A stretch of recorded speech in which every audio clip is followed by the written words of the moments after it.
Good evening, everybody. Welcome.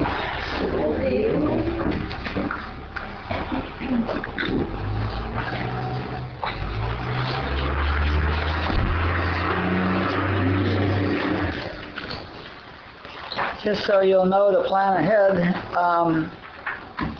next Monday is the 4th of July, and several of you have said you couldn't be here for then, so we will not meet on the 4th of July.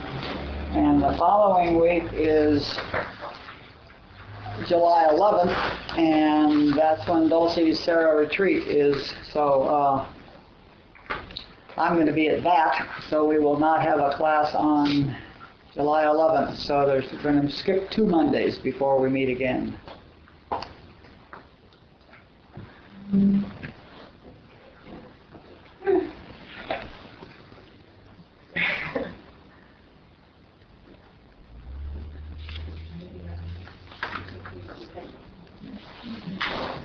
So we're in the chapter on what is, and we read the first 3 sections, one of which is entitled All There Is Consciousness, which is really the ultimate statement of mysticism and mystical thinking and everything. And the next section was that what is expressed and sustained, and then we did a section on what is eternal harmony, and we talked about what eternal means and what harmony means. So does anybody have any questions? Did anybody go back and look at that again, or get more confused, or have any questions or anything about any of that? Now is the time. Well, then we will move on to omniscience, omnipresence, and omnipotence. And we'll just start reading around the room again. Don't forget, just jump in if you have a question. Raise your hand, or, we can, at the end of every paragraph, we can stop and deal with questions. I don't know how fast this is going to go, but we have plenty of time, so let's make sure you understand what's being said. Again, the point is not that you believe it, or even the point that you get it. The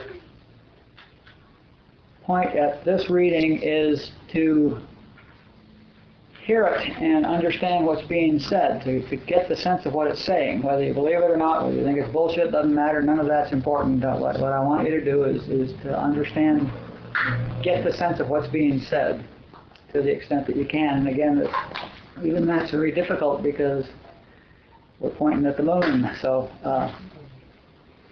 we can't say what we mean. So let's start. Please, Jim, go ahead. Omniscience, omnipresence, and omnipotence. Omniscience, all-knowingness, infinite intelligence. Omnipresence, everywhere, every when present. And omnipotence, all-powerful, are 3 more words that are frequently used to describe aspects of what is. Orthodox religions constantly talk about God being omniscient, omnipresent, and omnipotent, but they don't really mean it. They pray to God to overcome other powers like disease, which means they don't believe God is omnipotent. And they inform God of things in their prayers, which means they don't believe that God is omniscient and omnipresent. Metaphysical religions also often show they don't really believe in omnipotence, as they attempt to use the power of divine mind to overcome the material powers in carnal mind or mortal mind. Now notice that when I say metaphysical religions, I'm not, there are some religions that are metaphysical and mystical. And insofar as they're using divine mind to overcome material powers in carnal mind or moral mind, they're metaphysical. That's the definition. If they're using the power of mind to overcome a power, then they are by definition metaphysical. But some churches are certainly more than one thing and may have elements of both. So think of this not as, it's hard to think of any church as being specifically metaphysical. Okay? I got a question on omniscience. I can totally understand omnipresence, omnipotence, but omniscience, all-knowingness, Now, if you're not talking about an external God, and we're all one, that Well, we're going to talk about that just in the Okay. next few pages, in the next few paragraphs. We'll get to that, and then we can clarify that again at the end. Okay. Because, yeah, I hear your question. Yeah. Did we already go over divine mind, carnal mind, and mortal mind? The three concepts of those? No? Okay. No. But we will. Who's next? Yeah. Okay. Used mystically, these words make perfect sense, since what is consciousness. The consciousness and everything that is one with what is part of consciousness.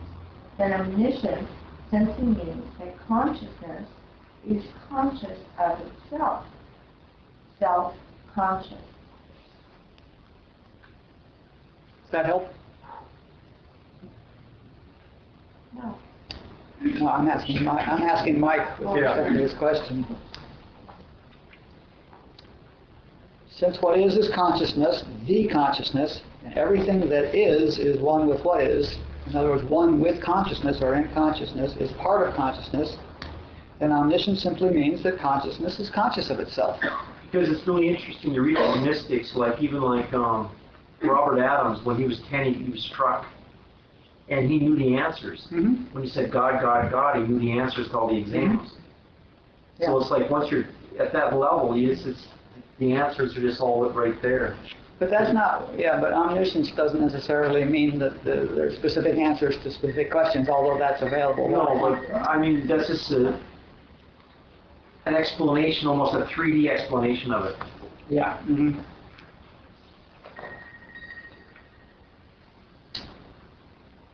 Next. Omnipresence has almost the same meaning, since everything is part of what is, and then what is clearly everywhere, whatever everywhere means. Here means that I am conscious. There is nowhere that is not here in what is.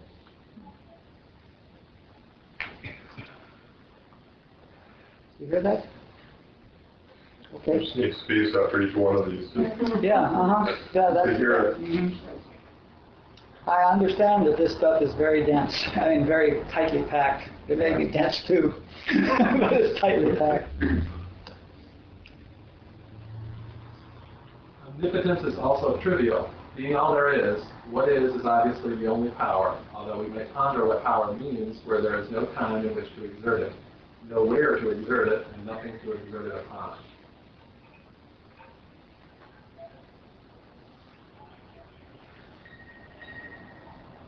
Go ahead. Our current prayer practice may be completely eliminated when we think in terms of praying to omniscient, omnipotent, omnipresent being. There's nothing it doesn't know, so nothing to tell it. Nothing it isn't doing, so nothing to ask for. Nothing outside of it, so nothing to overcome. And no time existing in which to initiate, change, or terminate pain.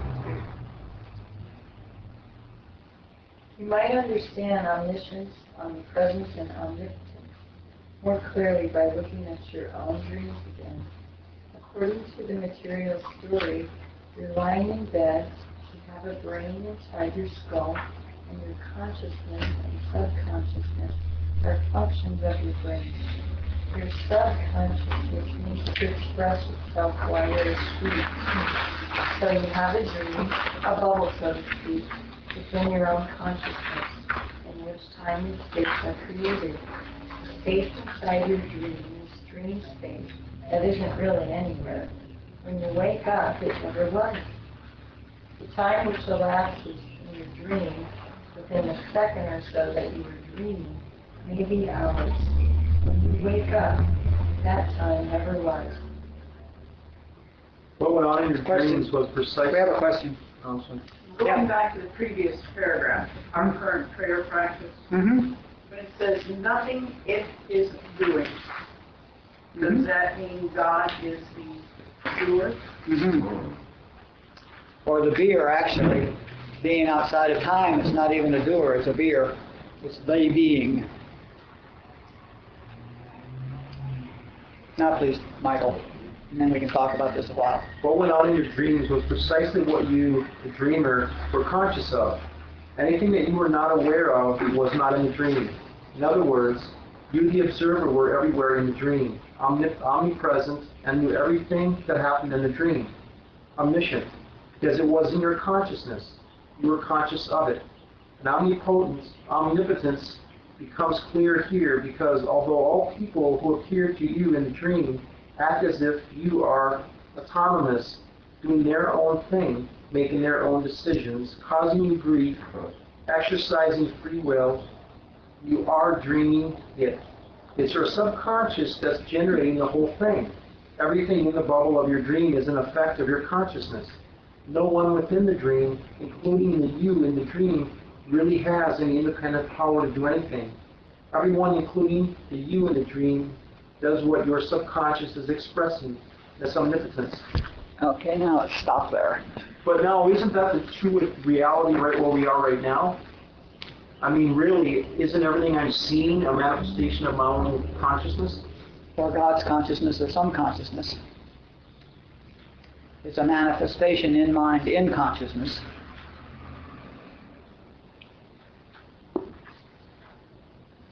But I'm right now, I want to make sure we understand, we've always talked about God being omnipotent and omniscient and omnipresent.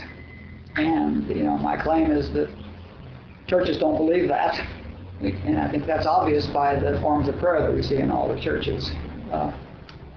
And what I'm trying to give you is a sense of what these words really mean in terms of consciousness, in the mystical sense. We're in the mystical world now. I want you to get the mystical sense of what these words mean. It's not, and they have a whole different meaning for a dude with a gray beard up on a cloud somewhere, but in the mystical sense.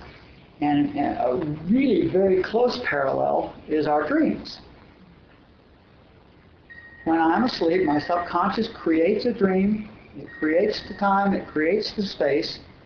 And get that clearly my subconscious is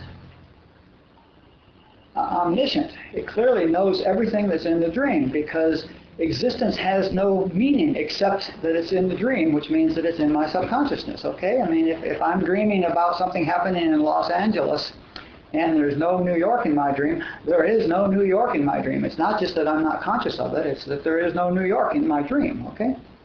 So, the consciousness, God, is conscious of everything that is because it's being, the fact that it is means that it's in the consciousness that God is. And omnipresence, there is nowhere except in your dream, everywhere, here means where I'm conscious. Okay? When I say I'm here, I mean here means where I'm conscious, where this point of consciousness is, where I'm conscious. And everything in my dream is here in that sense, because everything in my dream is what I'm conscious of in the dream. Okay? And omnipotence just immediately falls apart because the only power that created the whole dream and determined the action of it and determined what everybody did and everybody thought and how everybody behaved and everything, it was all generated in my subconscious. There was nobody in the dream to have any power even. You get it? And all these people that in the dream think they're independent, and I'm in my dream and I think I'm independent, and we're talking about what we're going to do tomorrow and on and on and on. And none of these people have any independence because none of these people even has an ego because none of these people even exist. It's all something that's being generated by my subconscious. Do you hear what I'm saying? Just want you to hear it. Because from now on, when we're trying to think about what these words mean and what it means for God to be omnipresent or omnipotent or omniscient or any of these terms, I hope we can get enough sense out of this dream analogy, this dream metaphor, that we can go back and consider our dreams, because they're such an amazing parallel. So God is pure consciousness is analogous to the dreamer And what's being dreamed? God is the equivalent of the subconsciousness. And it creates a creation, which is what we're calling what is. God expressed. We said God is expressed and sustained. All right, so God has created creation. It's what is in time and space, in mind. Just exactly as my subconscious creates a dream, what is in the dream, what is in the dream, in the time and space that's in the dream. Okay? And nothing that's in the dream has any reality. When I wake up, it's not anywhere now, and it never was anywhere. It didn't go anywhere. You know? There's a writer by the name of Dallas Willard who talks about an omnipresence of the universe, meaning like the Milky Way is nothing but like the capillaries and lungs of whatever this great thing is. And it just like broke my mind. When I heard that, it broke my mind out so far because, you know, I can be conscious of something that's that small in me if it's hurt or something, but really it's there, it is part of me, but I'm not willing to do one thing. So it's just, I love that. Mm-hmm. Yeah. Does being aware that what is all there is, and that what is like the subconsciousness of a dream, taking that into where we are now and being aware of that what isness, being everywhere and everything, does that create harmony? Just being aware of what you're teaching us? No, harmony can't be created. Harmony is eternally true. But you're knowing that it is eternally true? We'll get to what appears to be. The answer is that harmony, you can't create harmony. Harmony is. But you can become aware of harmony as your own individual awareness expands. The parallel again, you know, so let's say we're having this dream and I'm in my dream and I'm going through this dance in my dream doing whatever I'm doing, okay? Now, the parallel is if God is having a dream called creation in God's mind, in that aspect of God which is mind, and it's expressed itself as individual consciousnesses, one of which is me, and just like in my dream, I've expressed my subconscious expresses itself as little consciousnesses, little conscious parodies inside the dream, and when I'm dreaming, I identify with the me in the dream, okay? And similarly, in this, we have all identified with this me in the dream, okay?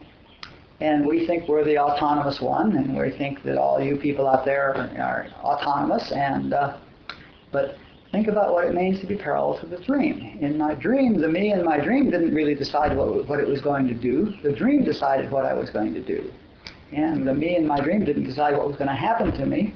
The dream decided what was going to happen to me, and it decided what everybody else did. And it decided what I thought and what I was afraid of and what they thought. It was all decided. Everything that happened in the dream was determined by my consciousness, okay? My subconsciousness. And here we're playing the same game. And even though you identified with that you in the dream, there's an aspect of you that stands outside that dream and experiences it. Or not. You may be totally lost in the dream, but you can. I've had dreams in which I knew I was in the dream, and I was in both places. I remember one time I was dreaming that I was on my motorcycle and it ran out of gas, and there was a big hill coming home, and I was pushing up the hill, and it was really just ridiculously hard. And I said, "Well, this is silly. This is a dream. Just leave it here." And I woke up, you know. I knew it was a dream, and why the hell am I going to push this bike home in my dream? So I just woke up. I've had experiences like that too. Can we do that now? Yes. Can we just say, I want to be enlightened? I'm just kidding, but Yes. we have to talk with Stanton did. A question that I've had for years is vegetable, mineral, animal expressed as consciousness. But then what about like numbing? material. Is that an expression of consciousness? Yes. I mean, everything is an expression of Okay. consciousness. I mean, the substance of matter is mind. Right. So everything is an expression of consciousness. So It may then- not be a reflection of God's consciousness. It's just the content of my individual. We'll get to that in the next chapter about what appears to be. Yes. Yes. Free will. Yeah, what about that? The you in your dream believes it has free will, doesn't it? And the you in this, whatever it is, believes it has free will. Now, I'm not going to answer the question on whether there is free will or not free will because it's really the wrong question. The question you should be asking yourself is, who has free will?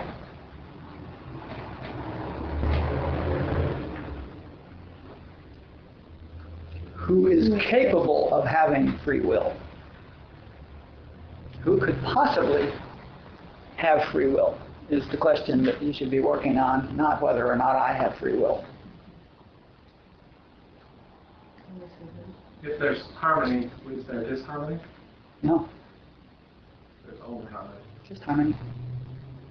In the sense that we talked about in the previous section, since there's no time and no change, and since it's eternal, it's obviously everything is obviously coexisting without strife eternally, and that's a perfectly acceptable definition of harmony. Well, wouldn't that be the context? Because what I was hearing, was saying was, can you be aware of harmony? And when she was asking that question, I was like, well, if you're trying to become harmonious, then that means you're inharmonious, so there's duality in that consciousness. That's right. It's just human consciousness. Yeah, trying to become harmonious guarantees that you stay in disharmony. There's also a different, a bit of a juxtaposition of meaning and harmony. In a material sense, harmony is things are moving away. I think they ought to. If that's what you like, but that's not harmony. Yeah, exactly. It's a juxtaposition of meaning. We think things are harmonious because they're going the way we think we ought to. and that's When not things are true. going the way you think they ought to, and you take a look at them, you don't think they're harmonious. You think they're a mess. But you're happier with them They're following your story. because they're following your story. Or actually you were for a second happy with them when they finally actually conformed to what you think things ought to be before you discovered that didn't work. Right? There's no harmony in having things work the way I want them to. I have a 64-year track record of creating disharmony. Chuang Tzu says, the universe is perfectly ordered. To attempt to create order in the universe creates disorder. That's closer.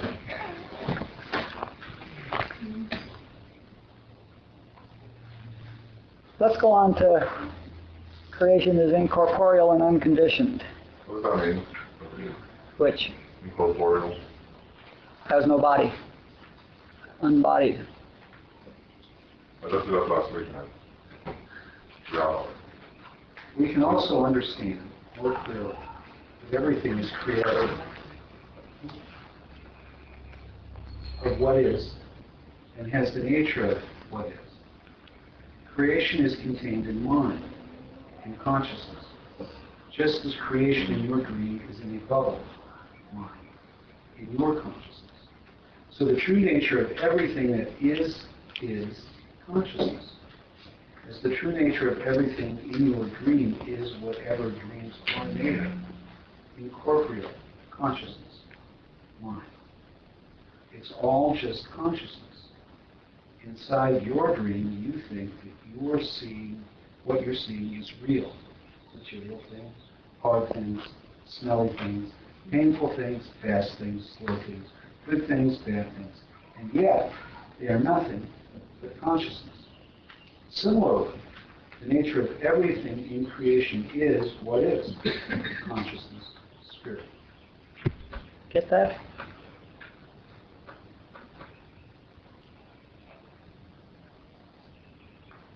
Do you get it? That when you're in your dream, everything seems very real, but what is it really made out of? Whatever, yeah, nothing. Please. Spirit consciousness and corporeality is unconditioned. There is no good, bad, right, wrong, false, torch, or any other condition in consciousness. Creation is infinite, not limited. Also, expressing what is in mind does not introduce conditions. Mind just forms the content of the consciousness governing it. It adds nothing. Human consciousness subsequently adds conditions to whatever it sees, as we will discuss in the next chapter.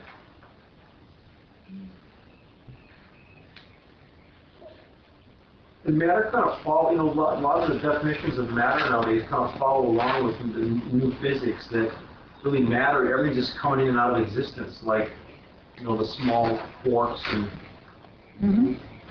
so it's just nothing anyway. I love the virtual particles which disappear before they appear. Yeah.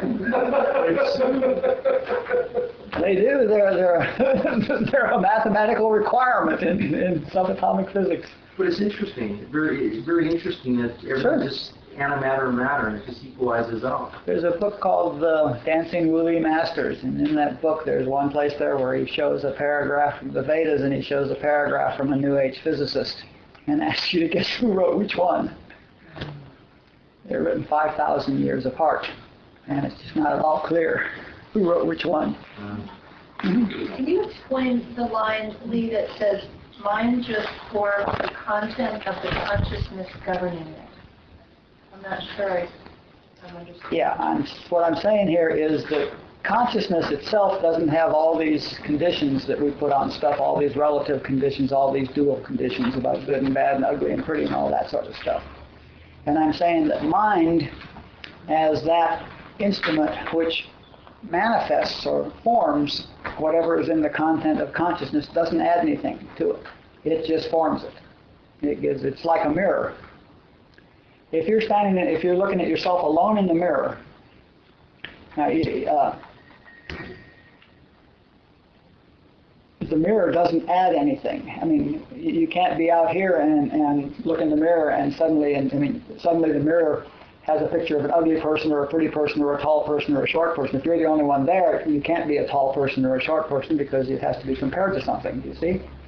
So if you look in the mirror and you see an ugly person, you've added that. The mirror is just absolutely reflecting what's in front of it, okay? Similarly, mind is just absolutely reflecting the content of the consciousness that governs it, and it does not add conditions. The point is that conditions are not in consciousness and they're not in mind, they're in human judgment. They're in dualistic thinking.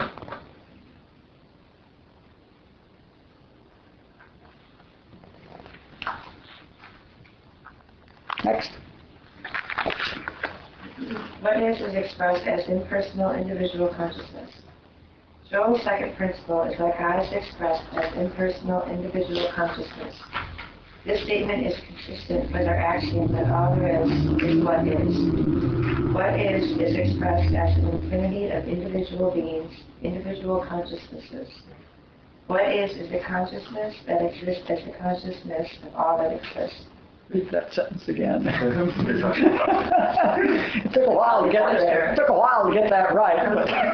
Or not. What is expressed as an infinity of individual beings, individual consciousnesses.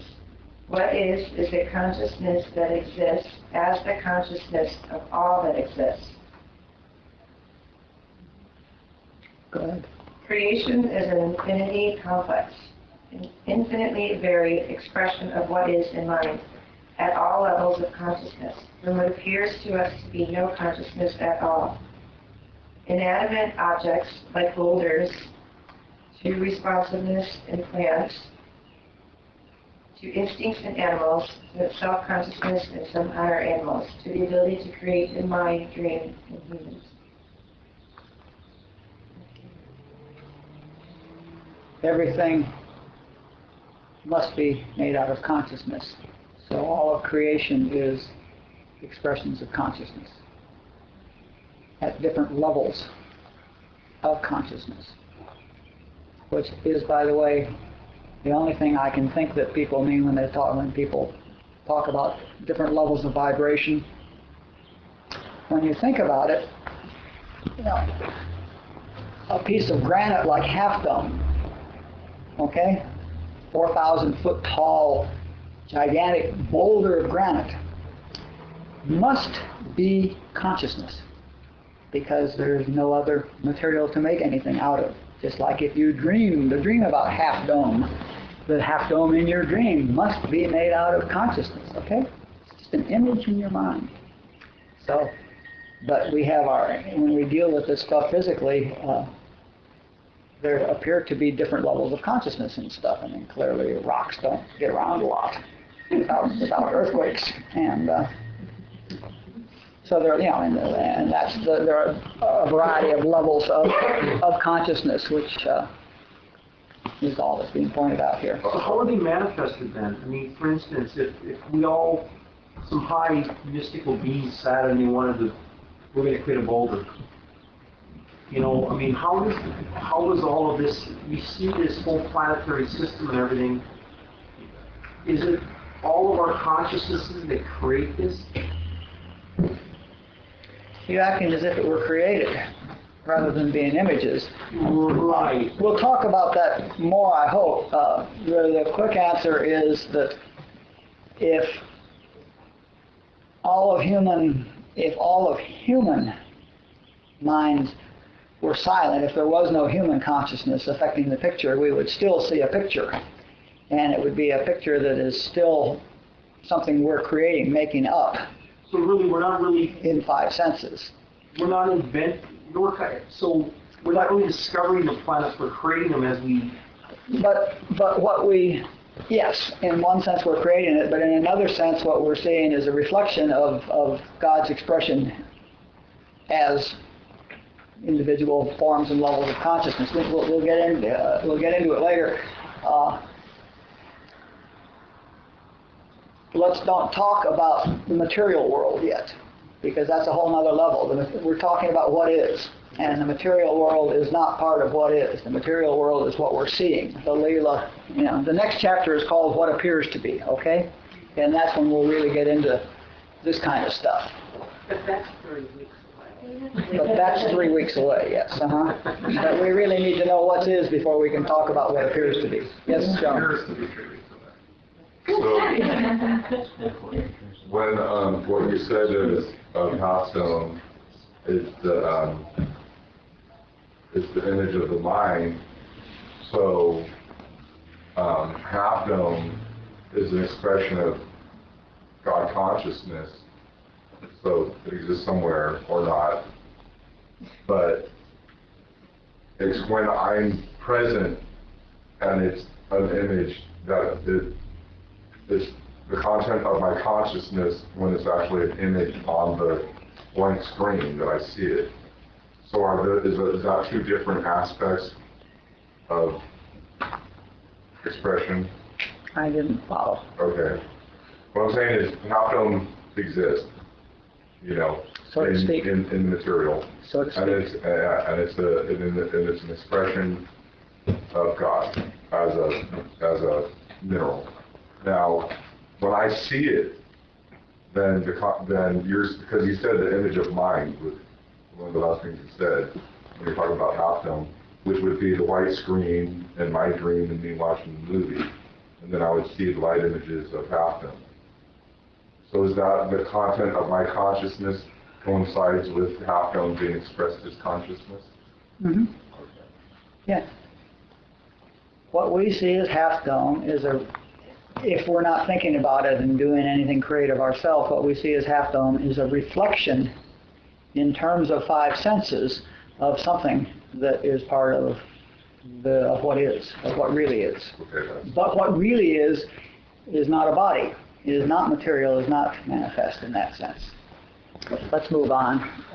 It's good to look at all these now, but we will get into them a lot more in next month. Next paragraph. Impersonal at the level of humans means that what is expressed as the spiritual beings that we, who are having this human experience, really are. Personality is part of the human experience, not the spiritual being. The spiritual being remains constant throughout all the lives it experiences.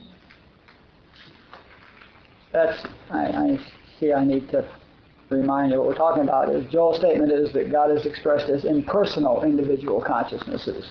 And so that's why this word impersonal was brought up here. What does Joel mean by impersonal individual consciousness is what that's in reference to. This says we are expressions of what is. What is you, what is me, what is everyone, but it's the real us, the spiritual beings. What is the only I there is.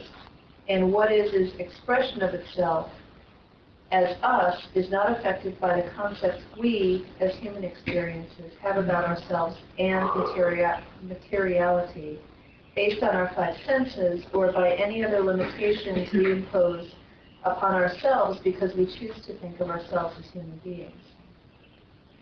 These affect our own experience of ourselves and mind, but have no impact whatsoever on what is spiritual creation.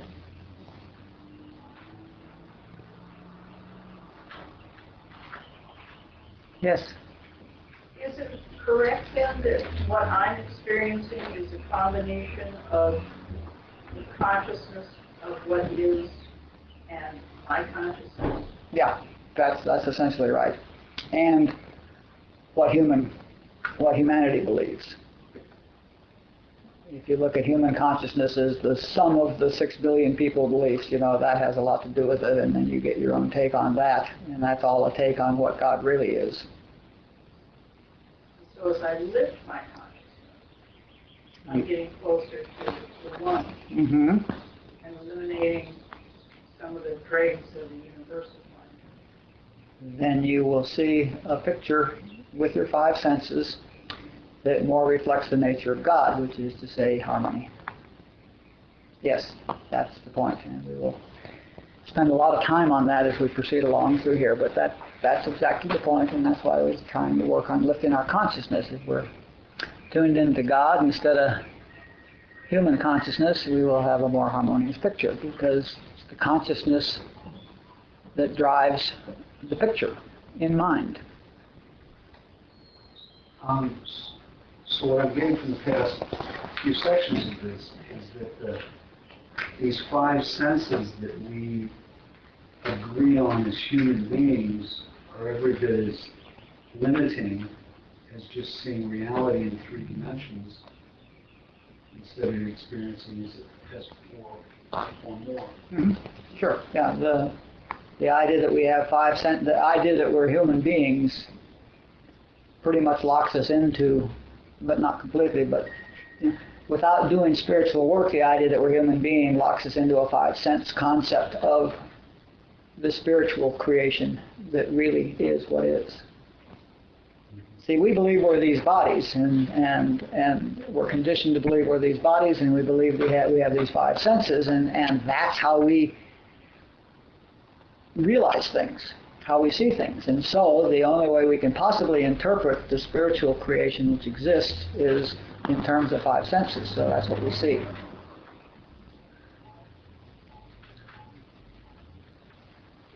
So back to Adele made a statement, something about free choice. Okay, so I have the appearance of a headache, okay? So I could, in my humanhood, in the conditioned or the unconditioned mind, go and have a headache, take an aspirin, right? Or you could treat it materially. Okay. Or I could nonsense, Or you could go to know the truth. Or you could go to a witch doctor who might just know truth at you and make it disappear. Right. And solve it mentally. Or you could go within and align yourself with God and be lifted above it to where the disharmony can't appear. But I wouldn't recommend that, because I did that and got pneumonia and almost died. Well, then you didn't. then you didn't do that. I know, I tried that. Yes, you tried that. The free choice, though, would allow me to choose one or all of those things, and it doesn't necessarily mean that,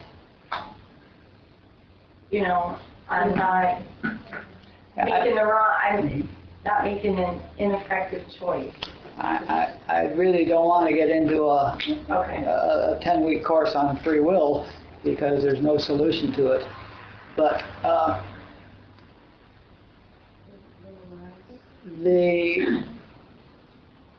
it's not clear. You will not be able to prove to yourself that the one of those that you choose is not determined completely by things outside of yourself. You may decide that, well, this headache is so bad that I won't be able to get spiritual and take the aspirin. Or you may decide that, I'm going to call up a practitioner. You may make a bunch of decisions, but this bunch of decisions may be entirely determined by the state of consciousness you're at right now and your physical health and everything like that. There's no way to demonstrate that there's free will, because let me ask you the same question again. Who is it that can make that choice? And I'll point out also that if you had a headache in your dream, you would think you had the same choices. And I ask you, in your dream, who is it that thought you had that choice?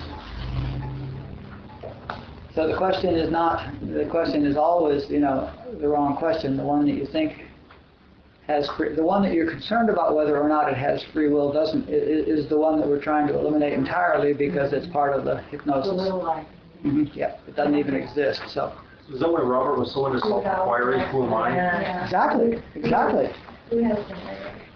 Yeah, who has the headache and who thinks she can make a decision to do this, that, or the other thing, Look up. We'll talk about this in Leelaa. We get when we in the next chapter. Let's keep going. Oneness. All there is consciousness, one consciousness. What is non-dual. I'm conscious, you're conscious, she's conscious, he's conscious, but we don't have separate consciousnesses. We are individual expressions of one consciousness. Similarly, I'm alive, you're alive, trees are alive, bugs are alive. We're conditioned to think of my life, your life, and its life, but there's only one life, and that is expressed as individual lives. Each branch, each leaf of a tree does not have a separate life. They all share in the life of the tree. And now we add that the tree's life, which the leaves and branches share, is actually an individual expression of the one life. Life is actually just a name we apply to one aspect of the one consciousness, as it expresses individually. Also, there is only one mind, an aspect of the one consciousness. We think of my mind and your mind, but there's just one mind, which we all share, which we are all experiencing and being influenced by individually. Not only are there not individual minds, there is also not a human mind, a carnal mind, or a mortal mind. These are all arbitrary labels humans have come up with for certain sets of beliefs entertaining in consciousness by the human experiences.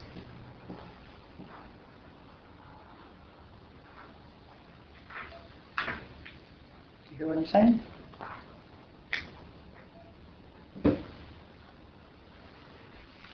Cool. Go ahead.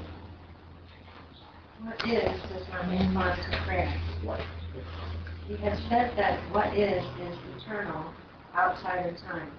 The idea of what is starting something that it is not doing now has not been doing eternally and will not be doing eternally, or the idea of what is not doing something that it is doing eternally does not make sense, has no meaning. And what is exactly the same to everyone and everything. It is not withholding anything. It can't withhold anything. Get that? Is that clear? Is that inconsistent with just praying for God's will to be done? Uh-huh. Certainly is. That's inconsistent. It's already being done. Yeah. So the prayer is more, if you were going to do it from a program perspective, it's more, let me understand God. Let me see that God, the working at seeing that God's will is being done. I was praying only for knowledge of His will for us. Yeah.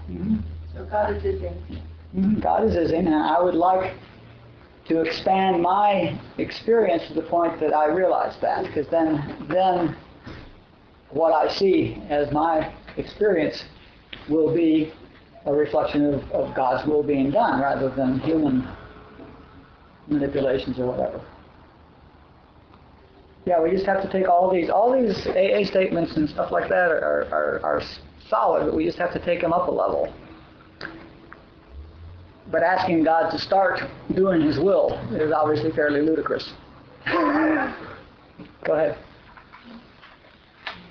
Not only is it doing what it's doing eternally, but it's spirit and corporeal.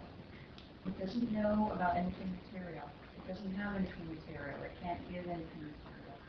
And it knows nothing of health and sickness, life and death. They're part of the material human experience. What is in eternally, no variations.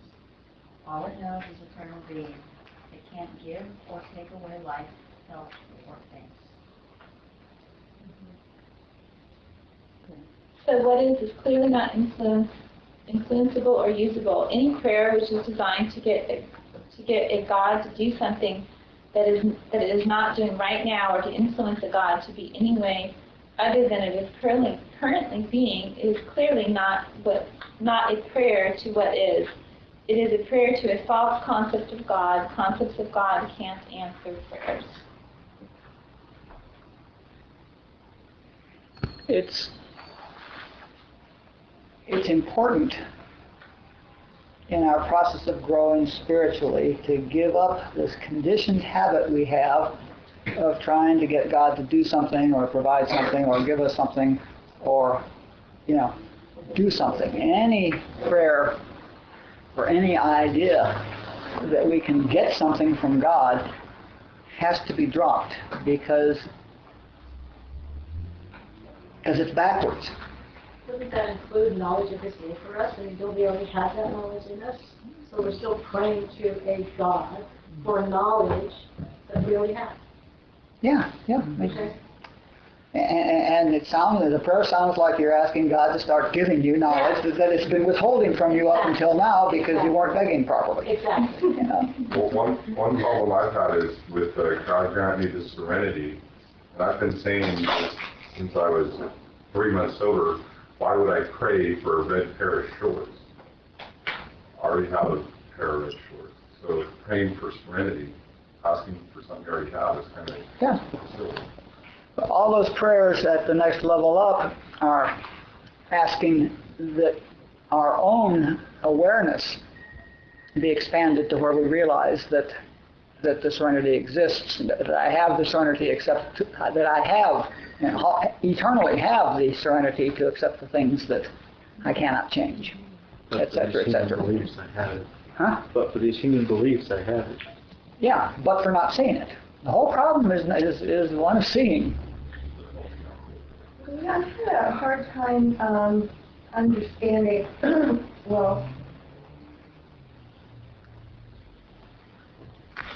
taking in the things that I've learned with finding this personal relationship. And they don't seem congruent. Do you have anything? I don't know what training you had about finding a personal relationship. In AA, one is supposed to find a personal relationship with a power greater than oneself, and everything that I've learned in what we've been in Joel, everything was being if consciousness is order, which is what I kind of see. It is ordered, at least. Oneness or consciousness, isness, then there is no personal relationship in that. It's absolutely impersonal. And I don't understand. In every sense except the sense that if I am one with God, how could it be more personal than that? So absolutely impersonal, and it's also infinitely personal. I never understood how to have a personal relationship. Same question. Who is it that you want to have the personal relationship? See, that one can't. That one can't contact God at all. The human being doesn't know God. The spiritual being is in the ultimate personal relationship. See, we're so conditioned that we keep putting our questions. You really see in the self-inquiry, we're absolutely conditioned to put all our questions and all our thoughts in terms of this personal sense, and it's just a personal sense. We're all conditioned to worry about the me in the dream. Joel talks about, or maybe it's not Joel, it might have been Robert. Somebody talks about. So you're out in the ocean and you're dreaming. You're having a dream. In the dream, you're in the ocean and you're in this life raft, but it's leaking air and it's sinking down into the water and there's sharks circling around and there's a storm coming up and you can't see land there. And what should you pray for? Should you pray for air for the balloon, or should you for the rowboat or the raft, or should you pray for shark repellent, or should you pray for a gun? What should you pray for? You should pray to wake up. Right?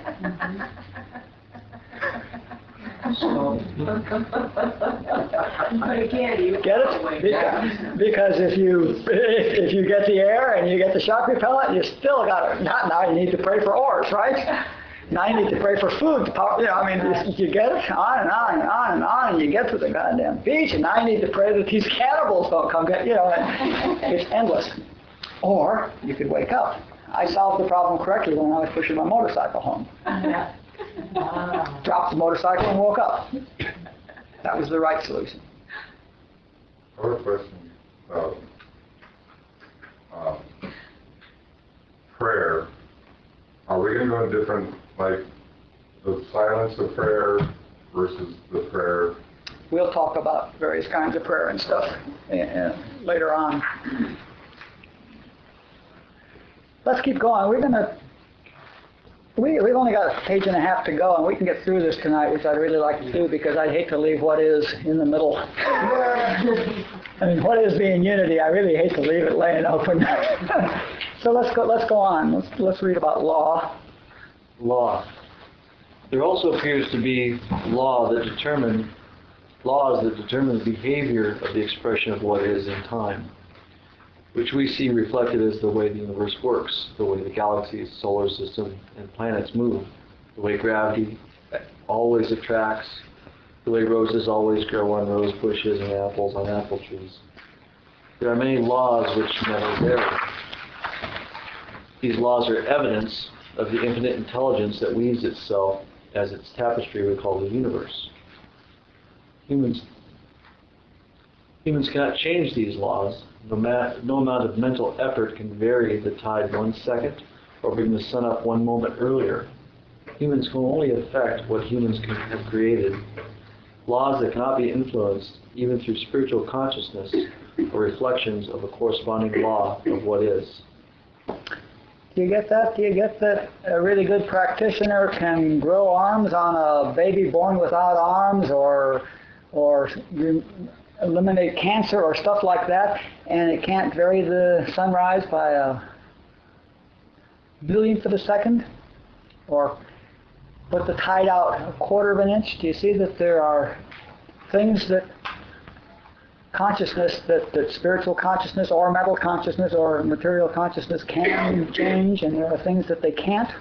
That's the point. But then you're saying that the tides are of God creation. Isn't that also kind of a perception? Didn't we kind of create that? I mean, for instance, I'm saying they're a reflection of God's creation. They're a reflection of the intelligence and the order of God's creation. God did not make oceans that come in on the right tide or the wrong tide.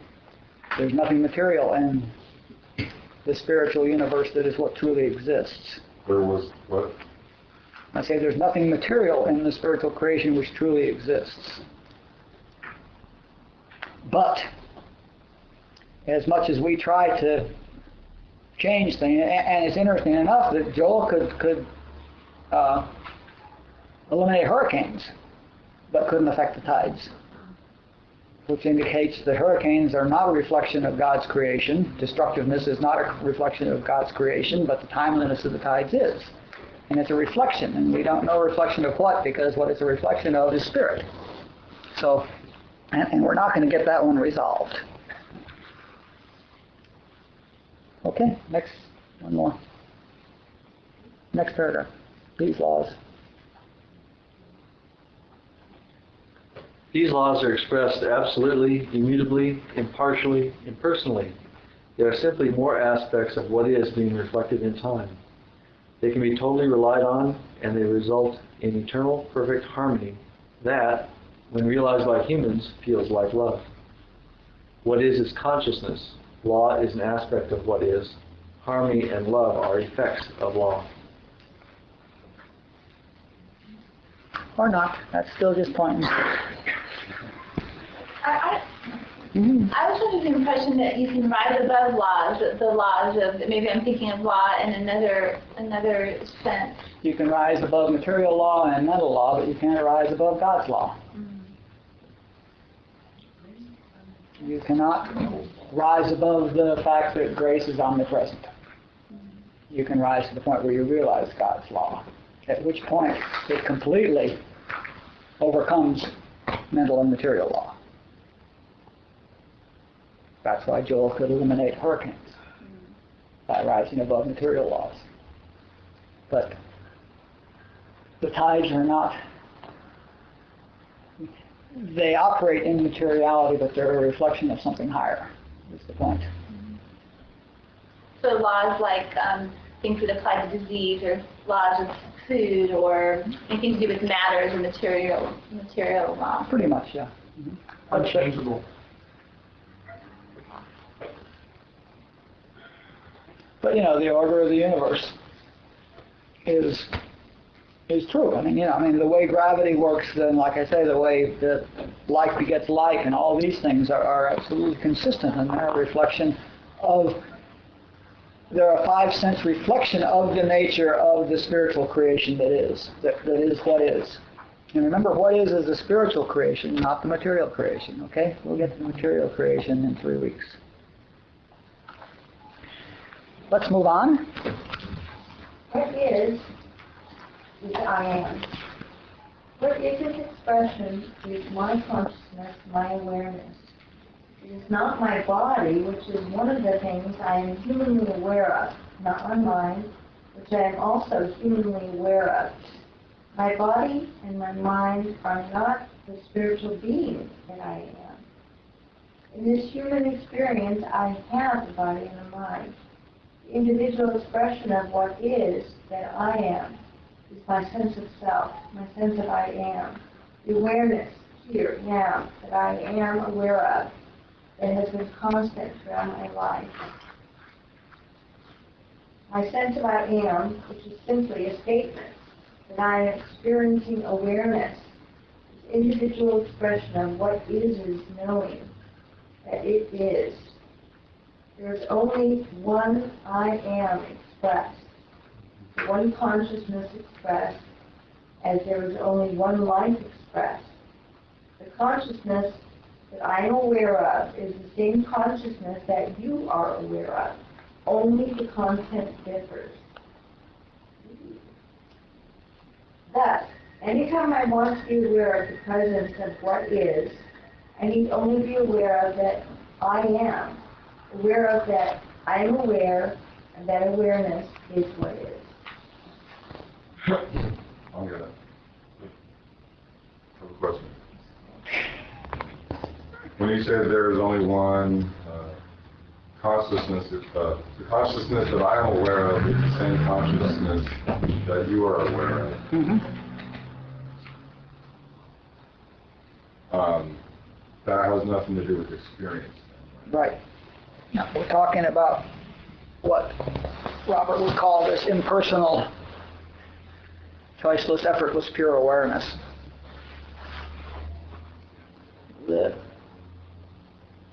This is probably the place for it. I was listening to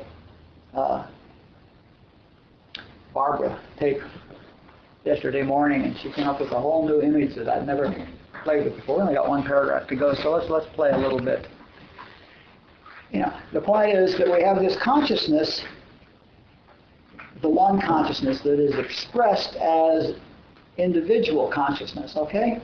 And the individual consciousnesses, these individual points of consciousness, are the you and me and everything. And her picture is, imagine a diamond. Let's take a diamond that has lots and lots and lots and lots of facets, okay? Lots and lots of little points on it, okay? And the diamond is what is. And the little facets, the little corners all around it are the individual expressions of it, okay? So they're all apparently separate, but they're all part of the diamond, okay? And when you think about it, the nature of the diamond is what, carbon molecules in a crystalline structure, okay? And the nature of that little point up there is carbon molecules in a crystalline structure. And the nature of the entire diamond is carbon in a crystalline structure. And the nature of the entire diamond is this blue-white color. And the color of this little point out here on the diamond is this blue-white color. Do you see? And it's the color on this point out here is not a different blue-white color, it's the blue-white color. And the structure of this point out here, the carbon crystal, is not different, it's the carbon crystalline structure that it's made out of, okay? And the hardness of this point is not its hardness, it's the hardness of the diamond. And so each point has the entire nature of the diamond expressed at this point, okay? But it's not separate in any sense at all. It's just part of the diamond, all right? So now let's grab a diamond with an infinite number of facets and points and such like, and we're getting some sense of it. That maybe gives an idea. So what is consciousness, and there's all these individual points of consciousness that we're experiencing individually, these impersonal points of consciousness that we're individually experiencing, but it's all the same consciousness, and it's all identical with the same consciousness. You know, it's a detail of the one consciousness, but it has the exact nature of the entire consciousness. You know, and here's the infinite intelligence and everything else that comes through. You know, it reflects. It is the same nature, just like each point of the diamond is blue, and each point of the diamond is hard, and each point of the diamond is carbon. So each point of the consciousness, which is each of us, is the same consciousness and has the nature of consciousness. And also another aspect of what is life. And so each of us shares in a life, and we each have life, but it's the same life. Just like, you know, maybe consciousness is maybe life is the hardness, and maybe consciousness is the carbonness, and maybe harmony is the blueness or something, okay? And we all have all of these. We all have the life, and we all have the consciousness, and we all have the harmony, and we all have the intelligence, and we all have all of these, and we all have all of it. Each point in the diamond is exactly identical to every other point. And each point has in it, you know, there's nothing anywhere else in the diamond that is not in this point. You know, I mean, it's all carbon. So maybe that picture gives us something we can play with better. I really liked that, and I've been expanding on it a couple of days in my own mind. It doesn't matter whether a facet looks like gem or stone. Right. Mm-hmm. It's all carbon. Mm-hmm. And you can cut the diamond any way you want, and it's still diamond. And you can look into the diamond through any point, and you see the whole diamond, you know, and they're all just right there on the surface of the diamond. Is that like the same analogy as the waves by the ocean? Yeah. Mm-hmm. Another thing, yeah. Another one, yeah. Waves on the surface of the ocean, you know. It's all ocean, and every point on the ocean, with the little license, every every drop in the wave is salt water at ocean temperature, you know, and you're moving around differently and such like, but it's all salt water. I think Robert said that you could take a gold cross, melt it down, and make a bowl, and the consciousness is the space within Yeah. the bowl. So that's sort of what we're saying here. Let's just read the last paragraph and then we can spend whatever time we want to. What is present, and what is realized. As a final note to this chapter and a lead into the next chapter, we'll observe this self-evident statement. Whatever is in my individual consciousness is what I'm conscious of, aware of, what I'm experiencing. You agree that that's a self-evident statement? Whatever I'm conscious of is what I'm conscious of. That's what it says, you know, just that simple. Go ahead, please. So the extent to which what is in my personal experience is the extent to which I am aware of what is. Right? All I'm conscious of is my limited 5 sense concept of myself and the world, and that's my experience. Right? To the extent that I'm conscious of what really is, that is what I experience. So, if I want my experience to include more of the characteristics of what is, I need to become more aware of what is. I experience the harmony that is the nature of what is, to the extent that I'm aware of the presence of what is as my life.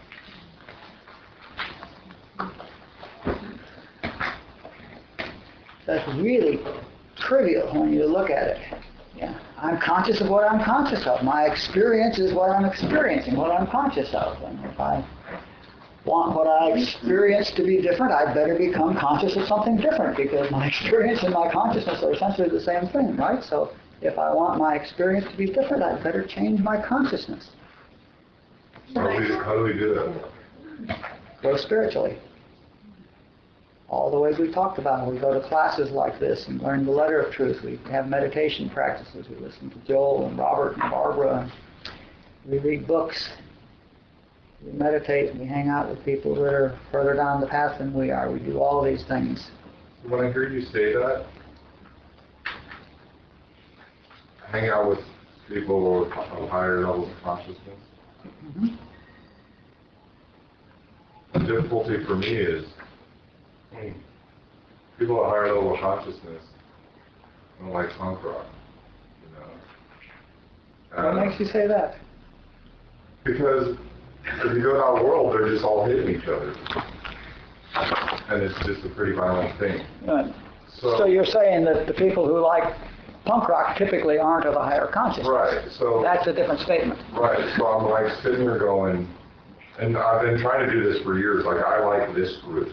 And I told Lee this the other day. This is, when I was thinking this before this class started, they always say, go where the love is, and I've never been able to find where the love is until this started, 2 months ago for me.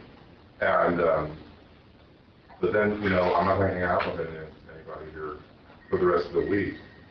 So then I thought, well, I should go to Agape, and then I'll find some love there. And those people like the crap out of me. And so then I thought, well, I'll just sit silently in my house and they'll appear. And I just ended up by myself. The error is that you think that going where the love is meaning finding somebody that will love you. Well, I did that whole thing, and when you say be with people like conscious of, it's just a difficult thing for me. And so I'm wondering if it's a difficult thing for everybody. Or am I the only one? Am I Martin the robot and Hitchhiker's Guide to the Galaxy?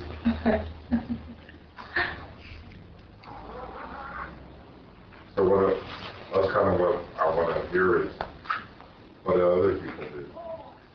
Yeah. Go where the conscious is higher means a bunch of things. It includes coming here and meditating. It includes coming to the workshops. It includes coming to this class. It includes going like to Dulce's retreat, which I'm going to in March. And by the way, there's an announcement there on the table over there, the blue one that's on the edge of the table if you want to find out about that.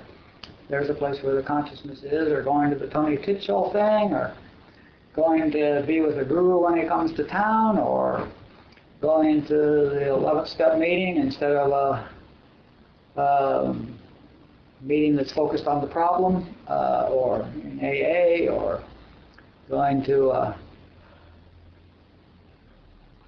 Al-Anon meeting where they're focusing on freeing themselves rather than what's wrong with their husband or wife. There are places where the consciousness is higher, and going there is the process.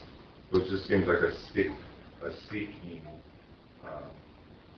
In the book about Robert Adams, they ask, have you found the Holy Grail yet?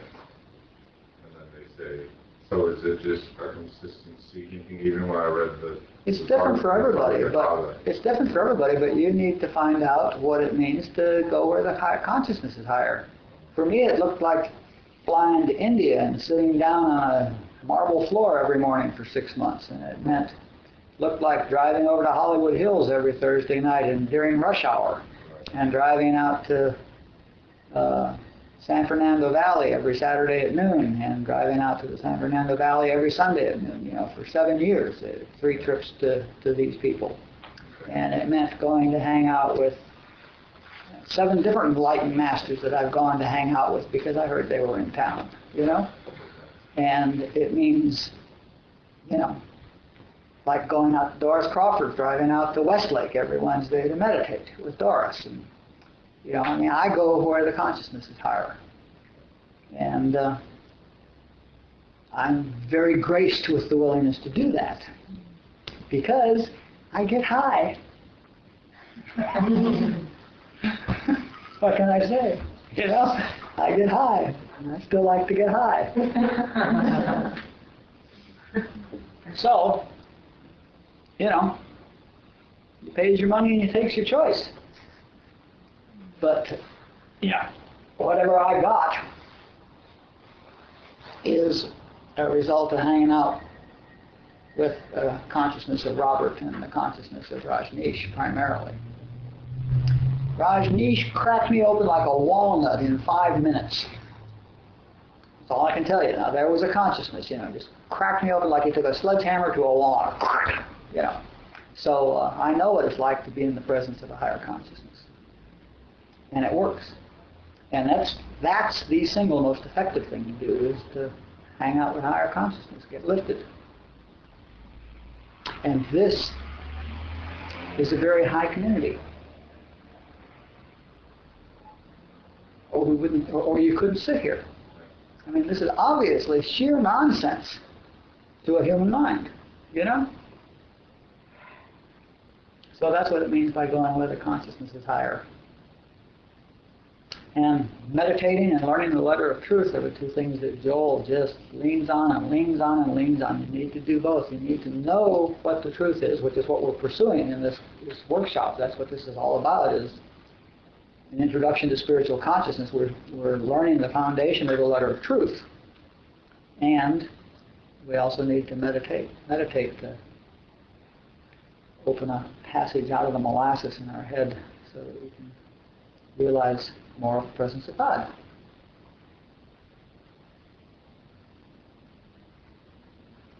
Or not.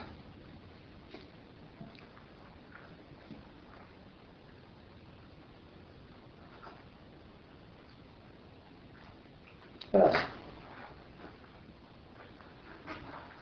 Yeah. As far as the things being an expression of the creation of God, I remember reading for what reason, I don't know, but a geological report about the tsunami last December. It actually shifted plates. So the mass of the Earth just went like a minuscule amount, but the rotation, we're rotating faster now. Mm-hmm. Does that mean that the tsunami is an expression of His creation because it was able to produce a result of something that humans can't do? And I don't mean in a way of He's wiping out people with His past. I don't believe in that. I just mean because of what you said, Yeah, I hear what you're saying, and I don't have an answer to that. The tsunami itself certainly was not an expression of God. Joel used to stop tidal waves. I mean, really stop tidal waves.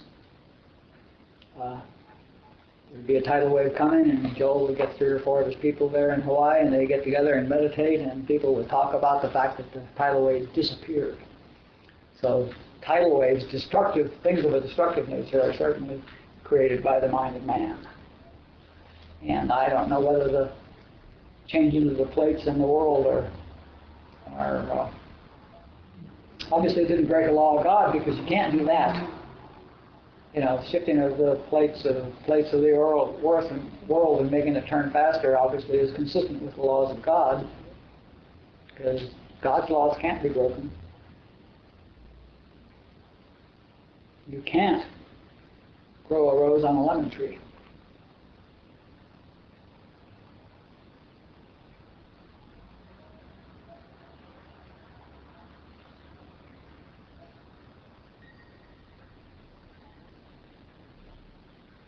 Why is destruction not the word expression of God? Couldn't it be that even just the word destruction is something that we're coming up with? Maybe it's not destruction, maybe it's just What happens?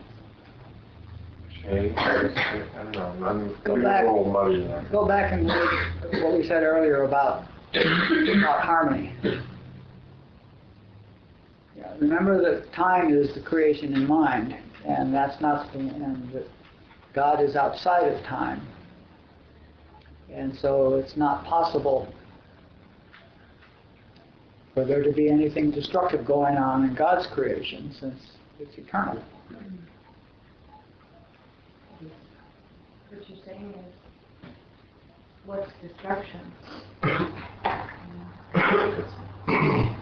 You're looking at it like it's destruction, but Well, there's the whole thing, like in India, they've got, in the Indian 1,000 gods, they've got, gods that tear down and gods that destroy and gods that build and all that. But that's all in this 3D world. See, that's not in the spiritual world. That's all in the human world. One of my favorite sayings, and probably the only thing I remember my brother saying to me, is there's the monk and the samurai, and the samurai goes, with the sword, you fool, can't you see that I can slice you up to pieces as you sit there silently? And the monk says, you fool, can't you see that I can sit here silently as you slice me up to pieces?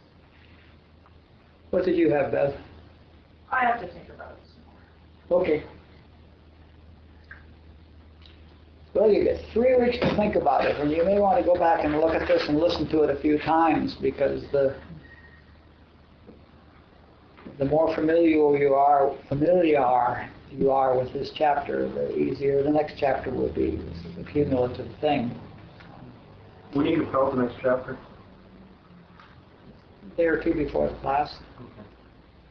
You want to give it to us a couple weeks ahead so we can read that one? No, I want you to spend a couple of weeks reading this one. What if we prayed for that? Would that?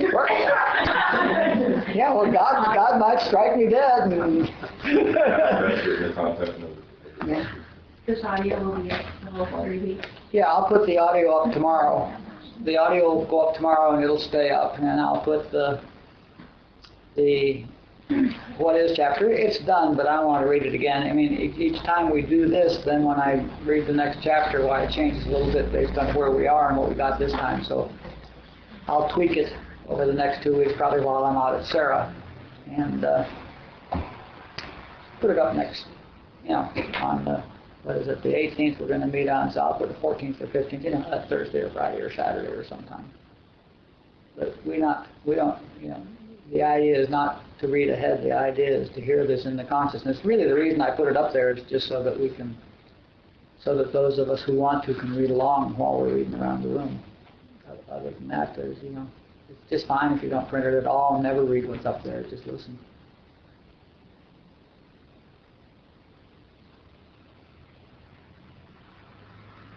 Let's get quiet. Bless you.